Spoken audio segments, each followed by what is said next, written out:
আপনারা দেখছেন একুশে টেলিভিশন।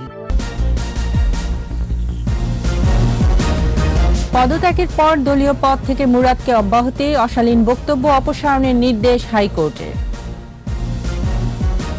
পুষ্টি নিশ্চিত করতে টোকিও সম্মেলনে প্রধানমন্ত্রীর 5 প্রস্তাব, করোনা মোকাবেলায় একসাথে কাজ করার আহ্বান। ওমিক্রন ঠেকাতে প্রবেশপথে উচ্চ সতর্কতা, করোনা মোকাবেলায় বেড়েছে সক্ষমতা। পুরনো ইস্যু মীমাংসায় তৎপর ঢাকা দিল্লি, ভারত নিরাপদ না থাকতে বাংলাদেশও অনিরাপদ বললেন শ্রীংলা।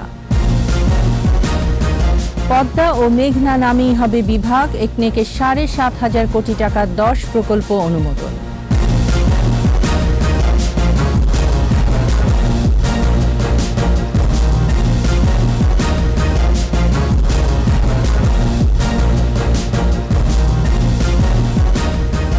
শুনছিলেন ফার্স্ট সিকিউরিটি ইসলামী ব্যাংক লিমিটেড সংবাদ শিরোনাম। আমন্ত্রণ রাত 11টার 21 সংবাদে, সাথে আছি আমি তাইজিন রহমান।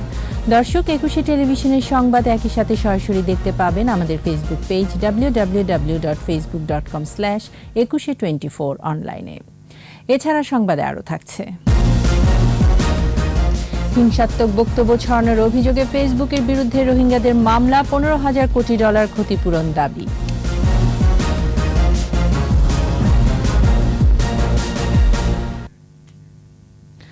ডাক্তার মুরাদ হাসানের ইমেইলে পাঠানো পদত্যাগপত্র গ্রহণ করেছে মন্ত্রিপরিষদ বিভাগ। এদিকে তথ্য প্রতিমন্ত্রীর পদ ছাড়ার কয়েক ঘন্টার মধ্যেই দলের পদ থেকে অব্যাহতি দিয়েছে জামালপুর জেলা আওয়ামী লীগ।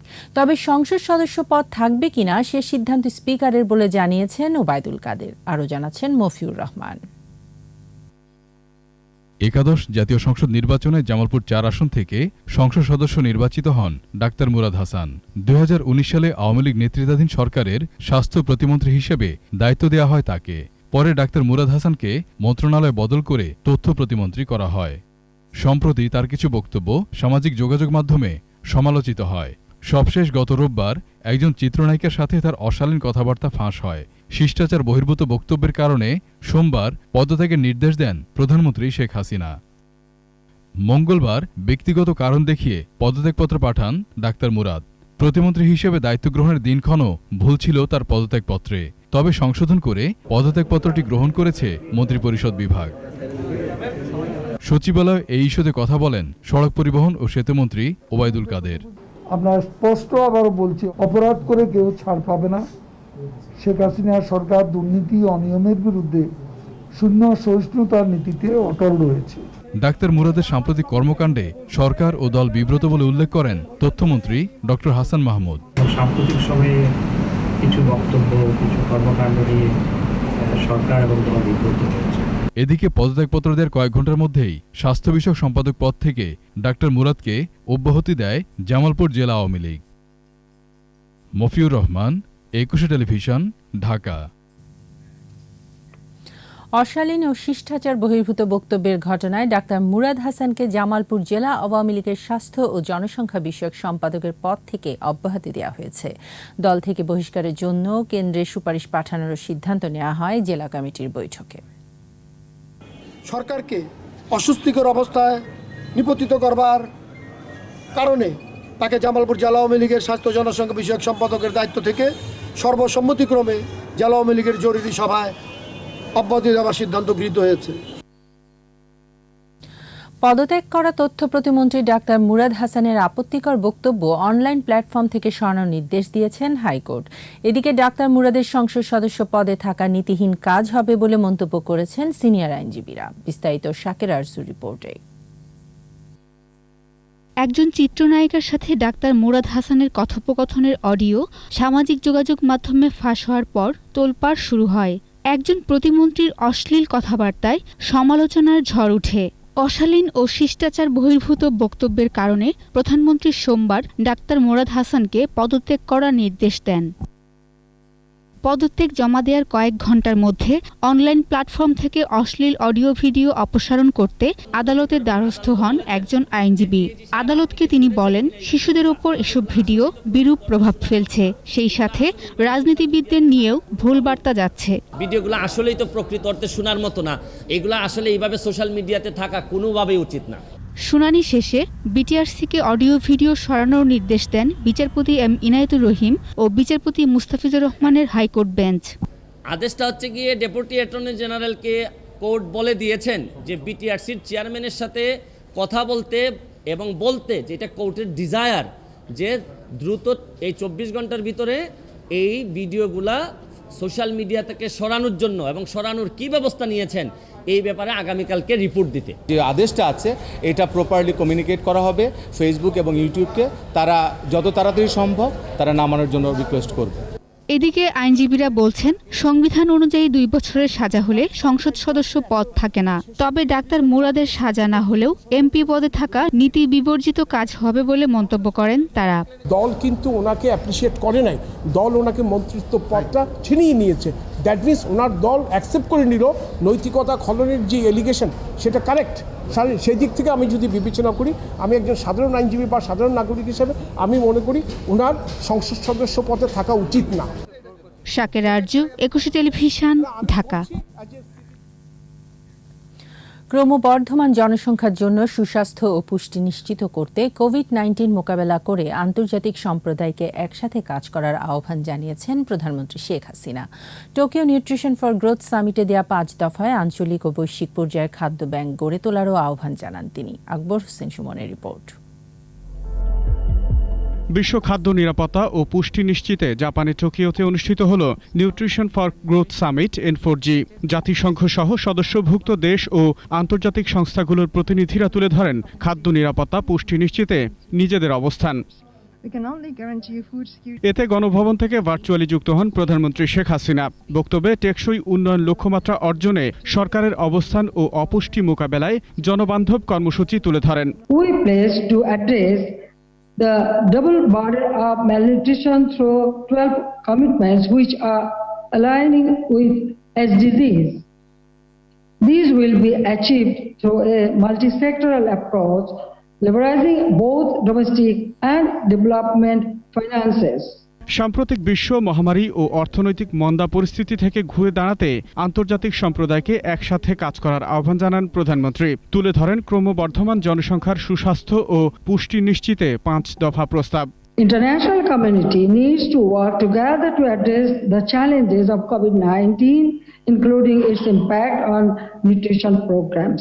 জলবায়ু অভিযোজন তহবিলে অর্থায়নেরও তাগিদ দেন বঙ্গবন্ধু কন্যা। আকবর হোসেন সুমন, 21 টেলিভিশন। কড়া নাড়ছে ওমিক্রন। করোনার নতুন এই ভ্যারিয়েন্টের সংক্রমণ প্রতিরোধে সীমান্তে সতর্কতা বাড়িয়েছে সরকার। স্বাস্থ্যমন্ত্রী বলছেন, করোনা মোকাবেলায় সক্ষমতা আগের চেয়ে অনেক বেড়েছে। 30 কোটি ডোজ টিকার সংস্থান হয়েছে। হাসপাতালে বেড়েছে বেড ও আইসিইউ। স্মৃতি মণ্ডলের রিপোর্ট। বিশ্বের 45টি দেশে এরই মধ্যে ছড়িয়েছে দক্ষিণ আফ্রিকার নতুন ভেরিয়েন্ট ওমিক্রন। সংক্রমণ বাড়ছে বিভিন্ন দেশে। নতুন ঢেউয়ের শঙ্কায় আগাম প্রস্তুতি নিচ্ছে বিভিন্ন দেশ।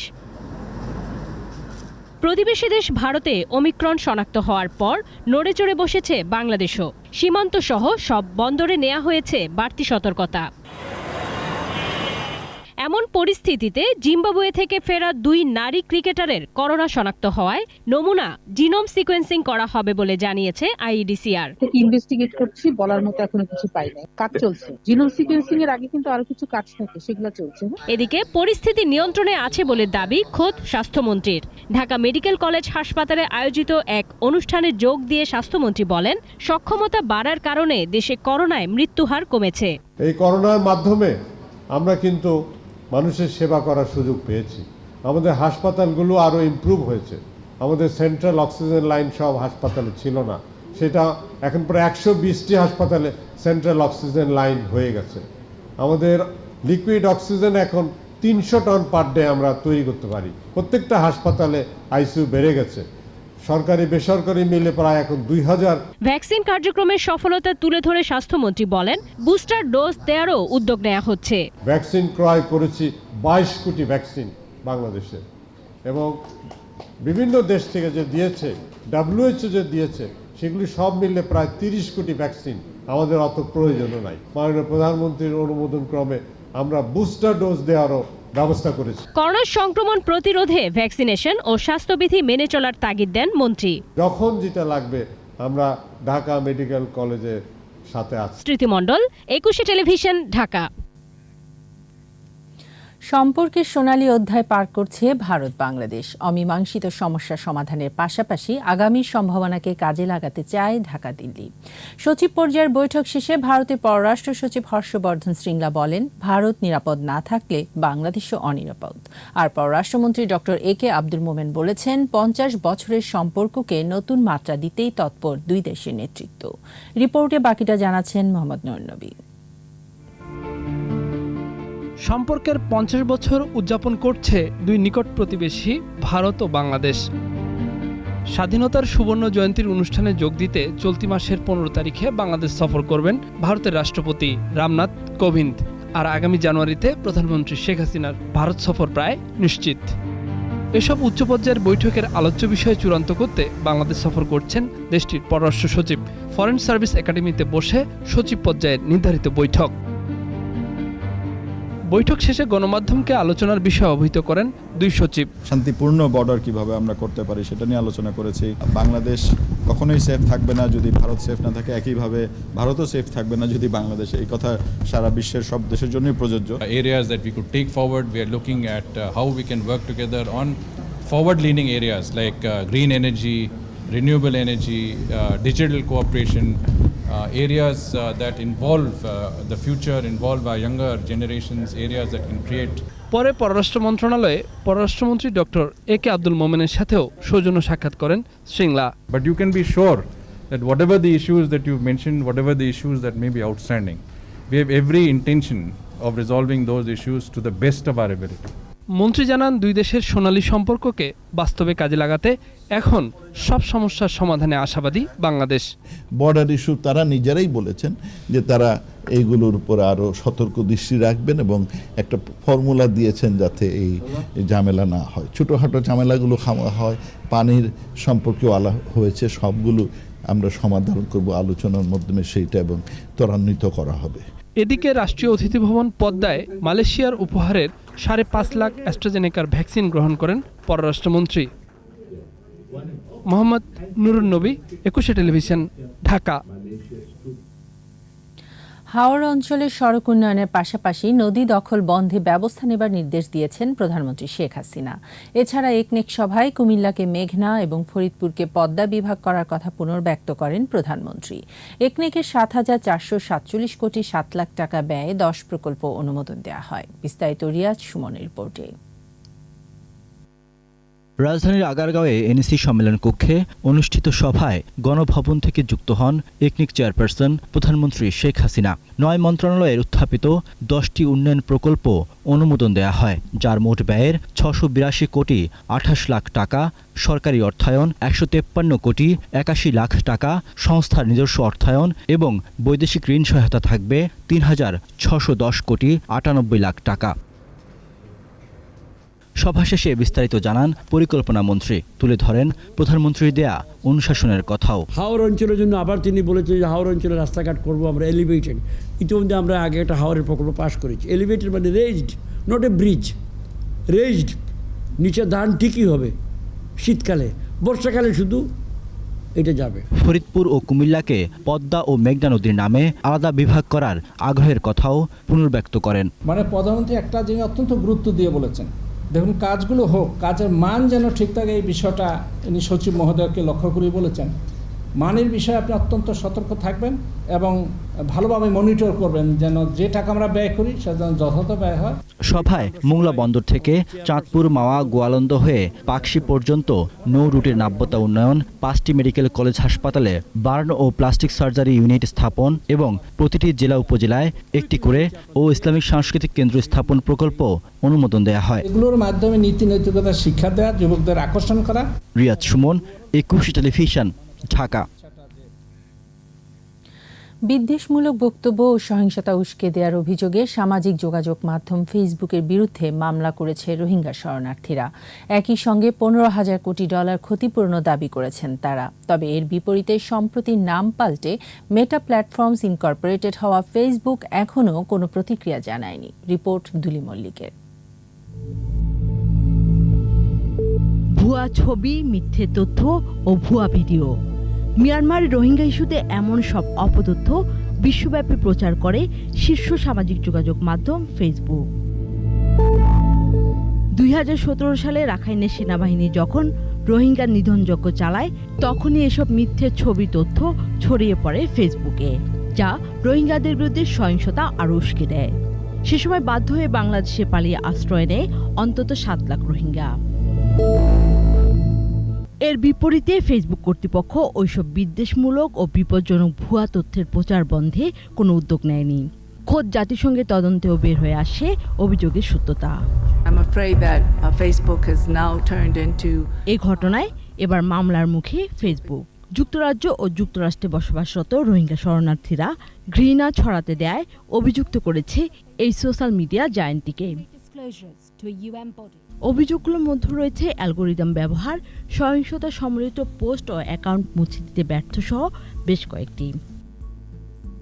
যুক্তরাষ্ট্রের সান ফ্রান্সিসকোতে দায়ের করা মামলায় বলা হয়, দক্ষিণ পূর্ব এশিয়ার একটি ছোট দেশে বাজার ধরতে রোহিঙ্গা জনগোষ্ঠীর জীবন বাজি ধরেছে ফেসবুক। 2018 সালে রোহিঙ্গাদের বিরুদ্ধে সহিংসতা ও ঘৃণা ছড়াতে ব্যবস্থা নিতে ব্যর্থতার কথা স্বীকার করে ফেসবুক। তবে নতুন এই মামলায় স্বত্বাধিকারী কোম্পানি মেটা এখনও প্রতিক্রিয়া জানায়নি। দুলি মল্লিক, 21 টেলিভিশন। নিচ্ছি সংবাদ বিরতি, বিরতির পর যা থাকবে। বাংলাদেশের অগ্রগতি আশা জাগানিয়া, বলছে সিপিডি প্রাতিষ্ঠানিক দুর্বলতা কাটানো সহ দুর্নীতি বন্ধের তাগিদ। এবি ব্যাংক থেকে অর্থ আত্মসাতের মামলায় 15 আসামিকে গ্রেফতারের নির্দেশ হাইকোর্টের। আবারও আমন্ত্রণ রাত 11টার 21 সংবাদে। মাথাপিছু আয়, খাদ্যে স্বয়ংসম্পূর্ণতা অর্জন, রপ্তানি সহ সামগ্রিক অর্থনীতিতে 50 বছরে বাংলাদেশের অগ্রগতি আশা জাগানিয়া, বলছেন অর্থনীতিবিদরা। উন্নয়নের এই ধারা অব্যাহত রাখতে প্রাতিষ্ঠানিক দুর্বলতা কাটানো সহ দুর্নীতি বন্ধের তাগিদ দেন তারা। তৌহিদুর রহমানের রিপোর্ট। স্বাধীনতার সুবর্ণ জয়ন্তী উপলক্ষে গবেষণা প্রতিষ্ঠান সিপিডির 4 দিন ব্যাপী অনলাইন আলোচনার দ্বিতীয় দিন। উঠে আসে তৈরি পোশাক, চামড়া ও চামড়াজাত পণ্য, অটোমোবাইল সহ নানা খাতের এগিয়ে যাওয়ার চিত্র। পাশাপাশি রপ্তানি আয় বাড়াতে নতুন দেশের কথাও তুলে ধরেন বক্তারা। Having the regional production networks and through backward and forward linkages and based on comparative advantages, that is what we should do. বেশ কিছু সূচকে বাংলাদেশের পিছিয়ে থাকার কথাও বলছেন অর্থনীতিবিদরা। I think can we continue the same kind of thing for the next 50 years or even next 20 years or 10 years? And can we achieve some of these larger development goals? I think I'm kind of double-minded here. You know, it will be seriously very challenging to achieve this kind of development goals for Bangladesh. But keeping aside SDGs, I think if we talk about our income country status, because this is only based on income indicators, I think that is possible. Vision 2041 বাস্তবায়নের challenge মোকাবেলা সম্ভব বলে মনে করছেন তারা। Capacity to negotiate, and not only trade negotiation, it's also very important that we know how to do climate negotiation, how to do negotiation for investment, because those are linked. সামগ্রিক উন্নয়নকে একই ছাতার আওতায় নিয়ে আসার তাগিদ দেন অর্থনীতিবিদরা। In terms of its framework, I like the framework and I think it's a very reasonable way to start. It's intuitively appealing, easy to understand. Touhidur Rahman, 21 television, Dhaka. AB bank থেকে ভুয়া ওয়ার্ক অর্ডারের মাধ্যমে 176 কোটি 18 লাখ টাকা অর্থ আত্মসাতের অভিযোগের মামলায় 15 আসামিকে গ্রেফতার করার নির্দেশ দিয়েছেন হাইকোর্ট। একই সঙ্গে তাদের বিদেশ যাত্রার নিষেধাজ্ঞাও জারি করা হয়েছে। ওই মামলার 2 আসামির জামিন শুনানি শেষে বিচারপতি মোহাম্মদ নজরুল ইসলাম তালুকদার ও বিচারপতি AKM জহিরুল হকের হাইকোর্ট বেঞ্চ এই আদেশ দেন।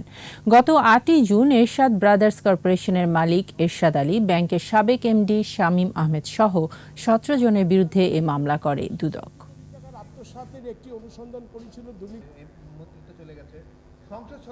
বাকি 15 জন যে ব্যাংক অফিসিয়ালস এবং একজন ব্যবসায়ী, যার মধ্যে 2 জন এমডি আছে, প্রাক্তন এমডি শামীম আহমেদ এবং মশিউর রহমান, এবং তাদেরকে 7 দিনের মধ্যে অ্যারেস্ট করার জন্য নির্দেশ দিল দুর্নীতি দমন কমিশনকে।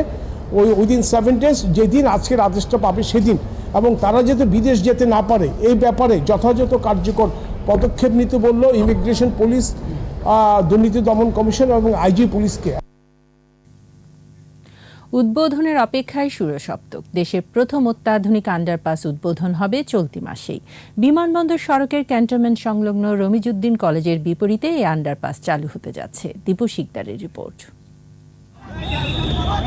2018 সালের 29 জুলাই বিমানবন্দর সড়কে 2 বাসের প্রতিযোগিতায় মারা যায় রমিজউদ্দিন স্কুল অ্যান্ড কলেজের 2 শিক্ষার্থী। আহত হয় 10 জন। ঘটনার প্রতিবাদে ওই সময় আন্দোলনের নামে বিভিন্ন স্কুল কলেজের শিক্ষার্থীরা। এরপর সড়কটি নিরাপদ পারাপারের জন্য একটি আন্ডারপাস নির্মাণের উদ্যোগ নেয় সরকার। সড়ক পরিবহন ও মহাসড়ক বিভাগের অধীনে সেনাবাহিনীর প্রকৌশলীরা অত্যাধুনিক আন্ডারপাস নির্মাণ কাজ সম্প্রতি শেষ করেছে। লিফট সুবিধাও রয়েছে এই আন্ডারপাসে। এটা একটা আধুনিক একটা আন্ডারপাস এবং এখানে কিন্তু বিভিন্ন রকমের সুযোগ সুবিধা আছে। যেমন মনে করেন যেখানে লিফটের ব্যবস্থা আছে, এরপরে প্রতিবন্ধী বয়স্কদের জন্য, শিশুদের জন্য যাতে এটা পারাপার হতে পারে সেরকমও কিন্তু সিস্টেম এখানে আছে এবং এই ধরনের আন্ডারপাসের অভিজ্ঞতা বাংলাদেশে এটাই প্রথম। সচিবের আশা চলতি মাসেই প্রতীক্ষিত আন্ডারপাসটি উদ্বোধন করা হবে। মাননীয় প্রধানমন্ত্রী এটার যে উদ্বোধন এটা করার ব্যাপারে সদয় জ্ঞাপন করেছেন। আমরা আশা করছি যে এই ডিসেম্বরের এই চলতি মাসের শেষের দিক অথবা আগামী মাসের প্রথম দিকে মাননীয় প্রধানমন্ত্রী এটা করবেন। এটি সার্বক্ষণিক রক্ষণাবেক্ষণের ব্যবস্থা রয়েছে বলে জানান ঊর্ধ্বতন এই কর্মকর্তা। যে পরবর্তী মেইনটেনেন্স এটা যে দেখভাল করাটাও এটা কিন্তু থাকবে। দীপু শিকদার, 21 টেলিভিশন, ঢাকা। ভুল বানান আর মুক্তিযুদ্ধের ইতিহাস বিকৃত তথ্যে ভরা শিশুদের পাঠ্যপুস্তক। ষষ্ঠ থেকে দ্বাদশ শ্রেণীর পুস্তকে বেশি ভুল পেয়ে হাইকোর্টে রিট করেন এক অভিভাবক। এদিকে আসছে নতুন শিক্ষাবর্ষে ভুল সংশোধন করা হবে বলে আদালতকে জানায় পাঠ্যপুস্তক বোর্ড। শাকির আরজুর রিপোর্ট। নবম শ্রেণীর মেয়েকে পড়াতে যেয়ে অভিভাবক আলমগীর হোসেন দেখেন পাঠ্যপুস্তকে বাঙালি জাতির পিতা বঙ্গবন্ধুর নাম শুধুমাত্র শেখ মুজিব প্রজাতন্ত্রের রাষ্ট্রপতির পরিবর্তে লেখা হয়েছে মুজিবনগর রাষ্ট্রপতি।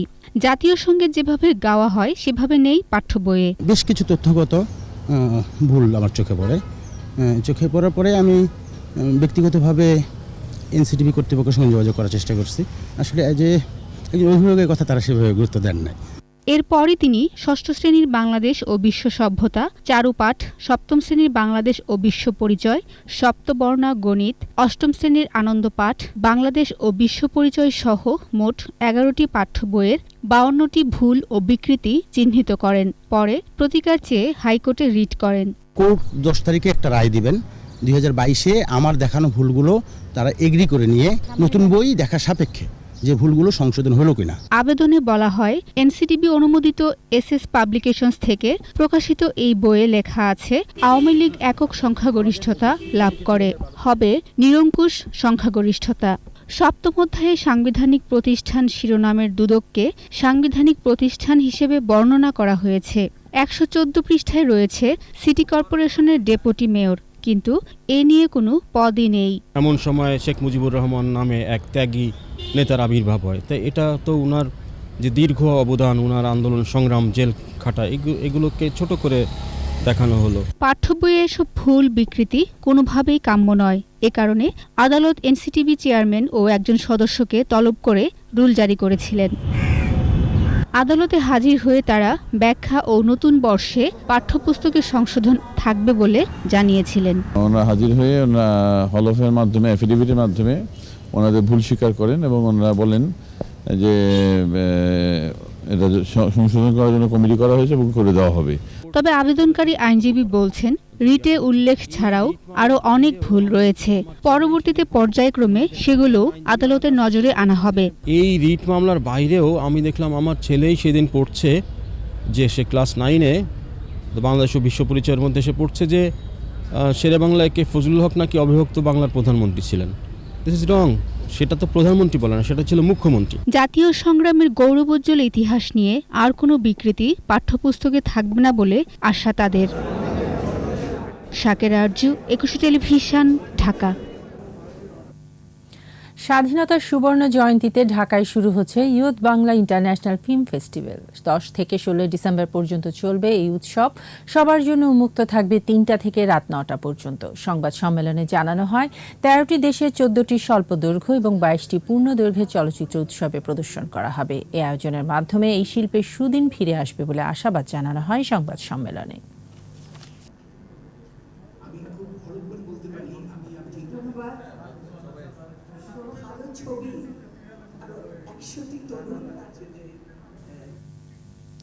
মুজিব জন্মশতবর্ষ ও স্বাধীনতার সুবর্ণ জয়ন্তী উপলক্ষে জামালপুরে পথনাটক হয়েছে। শহরের শেখের ভিটা, তমালতলা ও বাগেরহাটা এলাকায় পথনাটক পরিবেশিত হয়। শিল্পকলা একাডেমির আয়োজনে অমৃত থিয়েটারের পরিবেশনায় এবং রুশো রকিবের রচনায় জেন্টলম্যান নাটকটির নির্দেশনায় ছিলেন মুক্তা আহমেদ।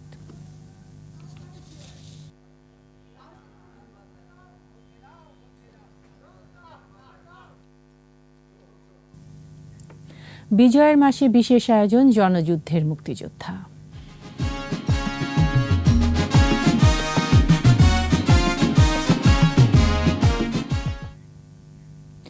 ৭১-এর মুক্তিযুদ্ধ বাঙালি জাতির অনন্য স্মারক। লাশের ধ্বংসস্তূপ থেকে এ মাসেই উদয় হয়েছিল স্বাধীনতার সূর্য। আগুন ঝরা সেসব দিনরাত্রির কথা সিরাজগঞ্জের বীর মুক্তিযোদ্ধা রুহুল আমিনের কাছ থেকে তুলে এনেছেন প্রতিনিধি স্বপন মির্জা।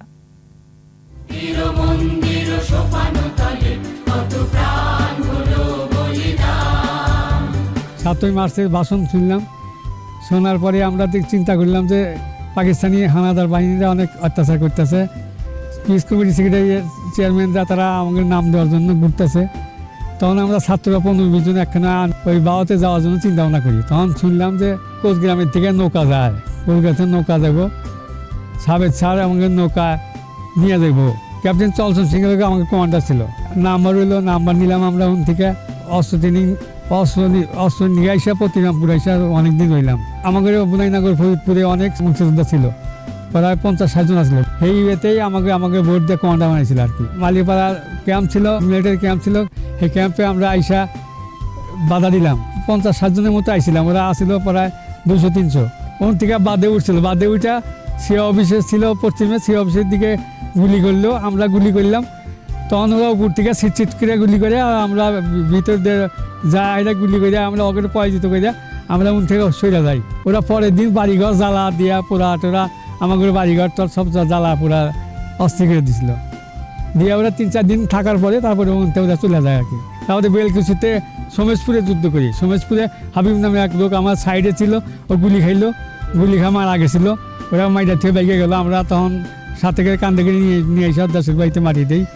পরে এখনও স্মৃতিশোধক আছে আর কি তার হাবিবের। এইভাবে আমরা রাত্রিতে যাই, এক রাতে যা তার কাটি, তার কাটে এসে আবার সোমেশপুর ইয়েতে থাকি, সাতনাটি থাকি।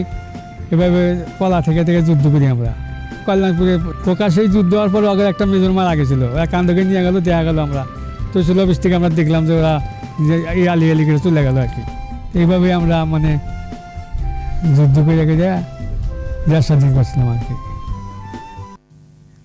নিচ্ছি সংবাদ বিরতি, যখন ফিরছি তখন থাকবে।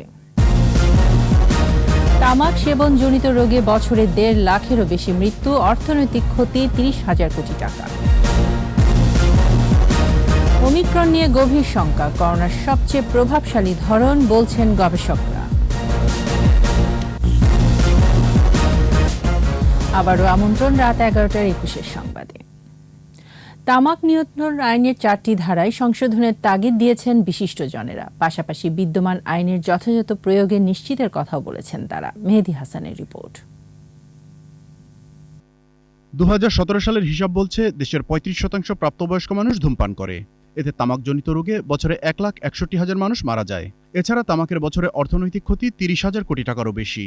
বাণিজ্যিক কার্যক্রম পরিচালনা করা। এমন পরিস্থিতিতে তামাক নিয়ন্ত্রণ আইনের সংস্কারের প্রয়োজনীয়তা নিয়ে ঢাকা ইন্টারন্যাশনাল ইউনিভার্সিটির এ গবেষণা। এতে বলা হয়, তামাক কোম্পানিগুলোর সামাজিক দায়বদ্ধতা কর্মসূচিতে অংশ নেওয়ার সুযোগ তামাক ব্যবহারকে উৎসাহিত করছে। আমরা যদি যে অ্যামেন্ডমেন্টগুলো প্রপোজ করছি, ডেফিনেটলি আমি মনে করি এগুলো ইন্টারন্যাশনাল বেস্ট প্র্যাকটিসের মধ্যে আসছে এবং সরকারের এটা থেকে ডিফার করার কোনো যৌক্তিক কারণ থাকার কোনো কারণ নাই। ব্রিটিশ আমেরিকা টোবাকো কোম্পানিতে সরকারের অংশীদারিত্ব থেকে সরে আসা উচিত বলেও উল্লেখ করেন বক্তারা। Bangladesh government owns nearly 11% stake in BAT. তো একটা ইনহেরেন্ট কনফ্লিক্ট অফ ইন্টারেস্ট আছে এর মধ্যে। We have 4 or 5 secretaries who sit on the board. আইন সংস্কারের পাশাপাশি তার যথাযথ প্রয়োগ নিশ্চিতের দাবি তাদের। Law amendment, there has to be a lot of emphasis on implementation. মেহেদী হাসান, একুশে টেলিভিশন, ঢাকা। সাংবাদিকদের মান উন্নয়ন, দক্ষতা বাড়ানো, সদস্যদের অধিকার রক্ষায় ঐক্যবদ্ধ থাকার অঙ্গীকার নিয়ে দায়িত্ব গ্রহণ করেছে ঢাকা রিপোর্টার্স ইউনিটি DRU এর নবনির্বাচিত কমিটি। সংগঠনের নসরুল হামিদ মিলনায়তনে নবনির্বাচিত কমিটির কাছে দায়িত্ব হস্তান্তর করে বিদায়ী কমিটি। বিদায়ী সভাপতি মুরসালিন নোমানীর সভাপতিত্বে ও সাধারণ সম্পাদক মশিউর রহমান খানের সঞ্চালনায় বক্তব্য রাখেন নতুন সভাপতি নজরুল ইসলাম মিঠু ও সাধারণ সম্পাদক নুরুল ইসলাম হাসিব।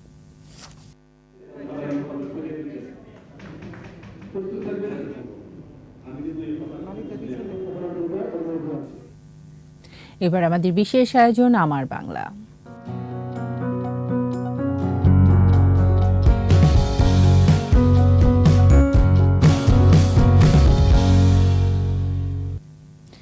আবহমান বাঙালি জাতির ঐতিহ্য, হাজার বছরের প্রাচীন লোক সংস্কৃতির অন্যতম শিল্প বাদ্যযন্ত্র ঢাকঢোল তবলা। লোক সংস্কৃতির সেই ঐতিহ্যকে ধারণ করে এই শিল্পকে এখনও আঁকড়ে আছেন টাঙ্গাইলের নাগরপুরের বাদ্যকাররা। এই শিল্প টিকিয়ে রাখতে সহযোগিতার আশ্বাস বিসিকের। টাঙ্গাইল প্রতিনিধি কাজী রিপনের রিপোর্ট জানাচ্ছেন রত্না জামান। বাংলাদেশের অন্যতম লোকবাদ্যযন্ত্র ঢাক ঢোল তবলা বিভিন্ন লোকসঙ্গীতের আসরে প্রধান বাদ্যযন্ত্র। পহেলা বৈশাখের লাঠি খেলা, হোলি খেলা, নৌকা বাইচ, কুস্তি, জারি সারি গান, বিয়ের বরযাত্রা ইত্যাদিতে ঢোল বাজে। বিভিন্ন পূজা ঢোল ঢাক ছাড়া চলেই না। ঢাক আর ঢোল কিছুটা ভিন্ন হলেও সাদৃশ্য আছে। ঢোল ঢাকের চেয়ে ছোট, বাজানো হয় হাতে, আর ঢাক কাঠি দিয়ে। উভয় বাদ্যযন্ত্রেরই দুই প্রান্ত চামড়া দিয়ে ঢাকা, আর তবলা মূলত ঘাতবাদ্য যন্ত্র। ঐতিহ্যবাহী এই বাদ্যযন্ত্রকে এখনও আঁকড়ে আছেন টাঙ্গাইলের নাগরপুরের বাদ্যকাররা। এসব বাদ্যযন্ত্র তৈরিতে গাছের কাণ্ড কেটে করাত কলে আনা হয়, তারপর টুকরো করে সেগুলো দিয়ে মূল কাঠামো তৈরি করা হয়। এরপর চামড়া, দোয়ালি ও চাক লাগানো হয়, শেষে করা হয় রং। সারা দেশের পাইকাররা এখান থেকে ঢাক ঢোল তবলা কিনে নিয়ে যান। আমি 20 বছর আগে থেকে আমি ফুল ঢোলের কাজ করি, এটার উপরে আমার সংসার নির্ভর। আমার বাপ দাদা তারাও করে গেছে, আমরাও করতেছি, আমরা ছেলেমেয়েও করতেছি। যাত্রায় চলে, পূজায় চলে, গান বাজনায় একাডেমিতে চলে। বিভিন্ন জায়গায় মানে মালটা আমরা বানিয়ে বানিয়ে কারিগর দিয়ে জায়গায় জায়গায় পাঠাই আর কি। ব্রিটিশ আমল থেকে আমাদের বাপ দাদারা করে আসতো, তারপরে আমরা করতেছি। এদিকে এই শিল্পকে টিকিয়ে রাখতে সরকারি সহযোগিতার আশ্বাস দিলেন বিসিক কর্মকর্তা। অনলাইন ভিত্তিক প্ল্যাটফর্ম তৈরি করে তাদের পণ্য বিক্রির সুযোগ করে দেব, এবং পরবর্তীতে যদি তাদের অর্থনৈতিক কোনো সুযোগ সুবিধার প্রয়োজন হয় সেক্ষেত্রে নীতিমালা অনুযায়ী তাদেরকে সেবা প্রদান করার জন্য আমরা চেষ্টা করব। লোক সংস্কৃতির অন্যতম এসব বাদ্যযন্ত্র টিকিয়ে রাখতে প্রয়োজন সরকারের পৃষ্ঠপোষকতা বলছেন সংশ্লিষ্টরা। রত্না সামান, একুশে টেলিভিশন। এবার সোশ্যাল ইসলামী ব্যাংক লিমিটেড বাণিজ্য সংবাদ।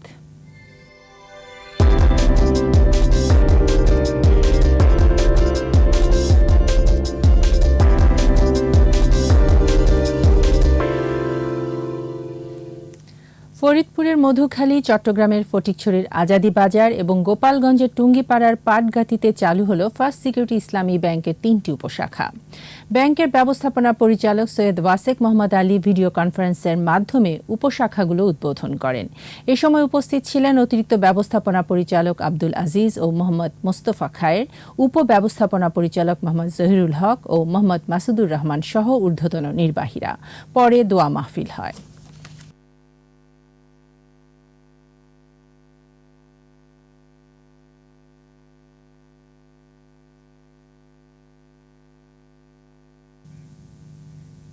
রাজশাহীর বাঘায় চালু হলো ইসলামী ব্যাংক 383তম শাখা।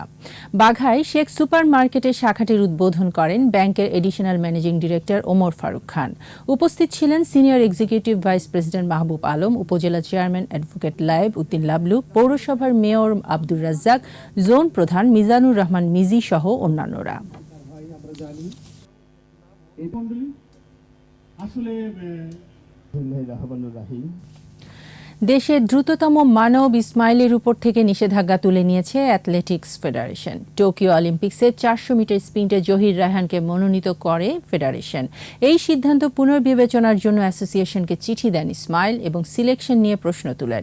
এরপর ফেডারেশন তাকে 2 অক্টোবর দেশ বিদেশের সকল খেলা থেকে 1 বছরের জন্য নিষেধাজ্ঞা দেয়। পরে ফেডারেশনের সভাপতির কাছে ক্ষমা চেয়ে চিঠি দেন ইসমাইল।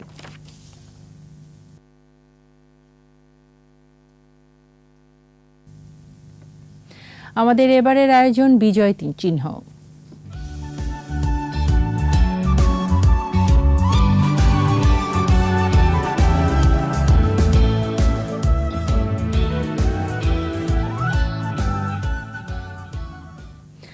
মুক্তিযুদ্ধে স্বাধীন বাংলা বেতার কেন্দ্রের ভূমিকা ছিল গুরুত্বপূর্ণ। এর মাধ্যমে মুক্তিযুদ্ধের প্রতি জনমত তৈরি, মুক্তিযোদ্ধাদের উদ্বুদ্ধ করার পাশাপাশি বিভিন্ন অপারেশনে সাংকেতিক তথ্য সরবরাহ করা হতো। তপু শাহিন মিয়ার ক্যামেরায় স্বাধীন বাংলা বেতার কেন্দ্রের রেডিও রিসিভার নিয়ে মানিক শিকদারের ভিজুয়াল প্রতিবেদন।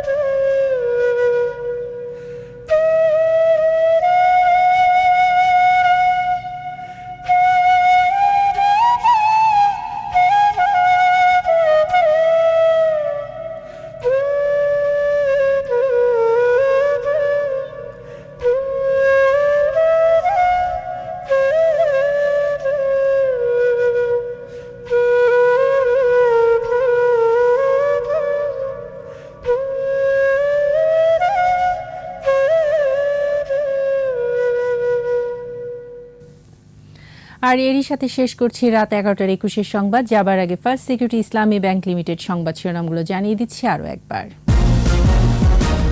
পদত্যাগের পর দলীয় পদ থেকে মুরাদকে অব্যাহতি, অশালীন বক্তব্য অপসারণের নির্দেশ হাইকোর্টের। পুষ্টি নিশ্চিত করতে টোকিও সম্মেলনে প্রধানমন্ত্রীর 5 প্রস্তাব, করোনা মোকাবেলায় একসাথে কাজ করার আহ্বান। ওমিক্রন ঠেকাতে প্রবেশপথে উচ্চ সতর্কতা, করোনা মোকাবেলায় বেড়েছে সক্ষমতা। পুরনো ইস্যু মীমাংসায় তৎপর ঢাকা দিল্লি, ভারত নিরাপদ না থাকলে বাংলাদেশও অনিরাপদ বললেন শ্রীংলা। পদ্মা ও মেঘনা নামেই হবে বিভাগ, একনেকে 7,500 কোটি টাকা 10 প্রকল্প অনুমোদন।